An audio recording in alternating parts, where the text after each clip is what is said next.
Sir एक सवाल ये भी बनता है कि कौन कौन से फंड ऑफ फंड्स जो है वो टैक्स बेनिफिट की लिस्ट में आते हैं? देखिए, कोई स्पेसिफिक टैक्स बेनिफिट का लिस्ट में नहीं आते। जैसे मैंने जी। कहा, 3 कैटेगरीज है। जी। Equity oriented fund of fund, जिसमें इंडेक्स फंड, ईटीएफ्स आ जाएंगे। जी। आपका जो debt oriented fund of funds हो गए।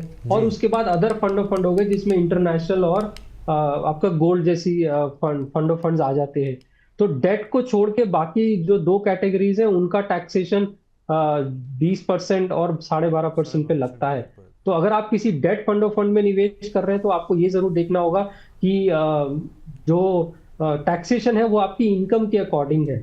बाकी ठीक। 2 कैटेगरीज में आपका टैक्सेशन लॉन्ग टर्म और शॉर्ट टर्म के अकॉर्डिंग डिवाइड करा हुआ है। ठीक है सर, यहाँ पर और एक और सर यहाँ पे सवाल आ रहे हैं, यहाँ पे तो पूछेंगे अभी हम लोग। यहाँ पे आप बने रहिए हमारे साथ सर। एक हम लोग पहले प्रदर्शन दिखाए थे 6 फंड ऑफ फंड का कि इन्होंने पिछले 5 साल में कैसा प्रदर्शन किया है, ताकि हमारे व्यूअर्स को भी पता चल सके कि इनकी परफॉर्मेंस कैसी है सालाना आधार पर। अगर आप देखें तो अब ये देखिए, ICICI prudential Bharat 22 fund of fund 33% का रिटर्न 5 साल में दिया है। भैया शानदार रिटर्न यहाँ पे मिला है। ICICI prudential India equity fund of fund का 28% से ज़्यादा का यहाँ पे रिटर्न रहा है।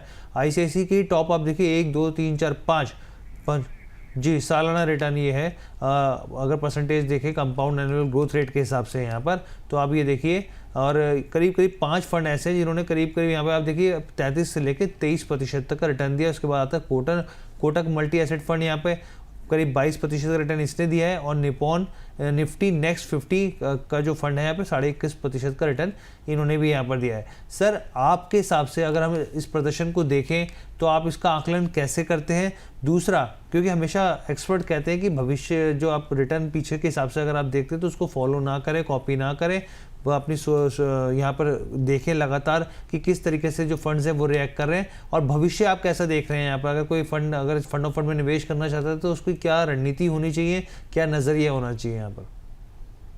देखिए हर्ष, जो चार्ट्स हम देख रहे हैं उसके हिसाब से फंड्स ऑफ फंड बहुत अच्छा परफॉर्म कर रहे हैं। जी। अब इसका एक कारण मार्केट परफॉर्मेंस का भी है। क्या हमने देखा है पिछले 6 सालों से और पिछले 3-4 सालों से जो आप देखें, तो इक्विटी मार्केट बहुत अच्छा परफॉर्म कर रहे हैं।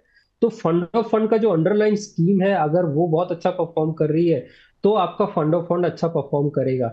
अब बहुत कुछ डिपेंड करता है कि अंडरलाइन जो स्कीम्स है, अगर डिफरेंट म्यूचुअल फंड स्कीम्स है अंडरलाइन डिफरेंट कंपनी से, तो वो कैसा परफॉर्म कर रही है। अगर फंड ऑफ फंड का रिटर्न बहुत अच्छा निकल के आ रहा है, मतलब अंडरलाइन जो स्कीम्स है वो अच्छा परफॉर्म कर रही है। दूसरा, इसमें अलग अलग कैटेगरीज आ जाती हैं। Multi asset allocation fund of fund आ जाते हैं, जिसमें डिफरेंट एसेट क्लासेस के अंदर निवेश होता है।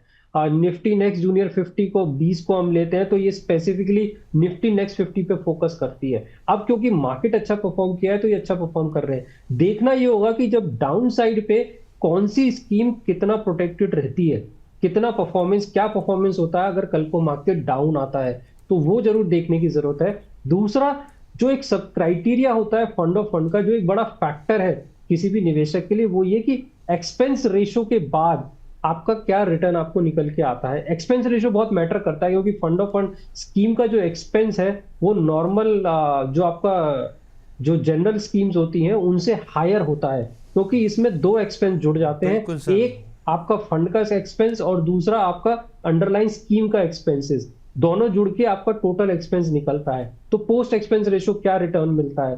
तो जहां तक परफॉर्मेंस की बात है, पास्ट परफॉर्मेंस फ्यूचर का रेप्लिकेशन नहीं है।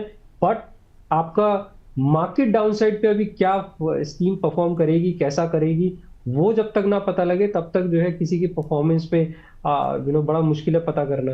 तो सर यहाँ पे आपने जब बात यहाँ पे छेड़ी कि सर कि यहाँ पे दो तरीके से यहाँ पर आप देखते हैं एक्सपेंस रेशो देखने को मिलता है, तो सर एक निवेशक के लिए तो जो रिटर्न आता है तो वो तो काफ़ी मुश्किल पड़ जाता होगा। जो जितना रिटर्न दिख रहा है वो तो कम होता हुआ दिखेगा, क्योंकि एक्सपेंस रेशो ज़्यादा है यहाँ पे। तो इसको कवर अप कैसे किया जाए?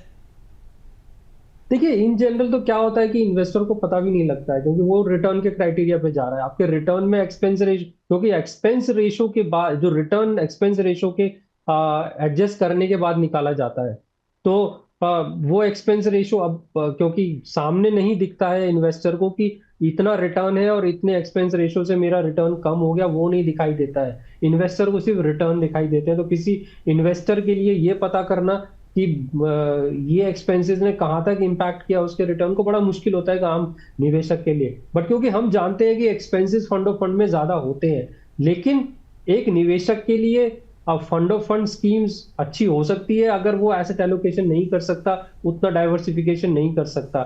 जो रिटर्न कंपैरिजन जब हम करते हैं, उस रिटर्न कंपैरिजन में जब हम दो सिमिलर कैटेगरी की रिटर्न को हम कंपेयर करते हैं किसी म्यूचुअल फंड स्कीम में, तो हम ये देखते हैं कि रिस्क एडजस्टेड रिटर्न किसने बेहतर दिया है, यानी कि किसने जो है रिस्क ज्यादा लिया और उसने रिटर्न भी ज्यादा दिया। दूसरे फैक्टर्स भी उसमें कंपेयर हो जाते हैं। तो आपको ऐसे देख के तो हम नहीं पता कर सकते कि फंड ऑफ फंड स्कीम में रिटर्न कितना अच्छा आना चाहिए, कितना कितना जो है नहीं होना चाहिए, वो क्राइटेरिया नहीं। बट जब आप फंड ऑफ फंड स्कीम का सिलेक्शन करते हैं, उस वक्त जरूर ये क्राइटेरिया हो जाता है कि एक्सपेंस रेशियो हाई दोनों के अंदर है, लेकिन रिटर्न में दोनों में क्या डिफरेंस आया है, वहां पे आप कंपेयर करते हैं, वहां पे आप रणनीति बनाते हैं कि कौन सा आपके लिए बेहतर हो सकता है।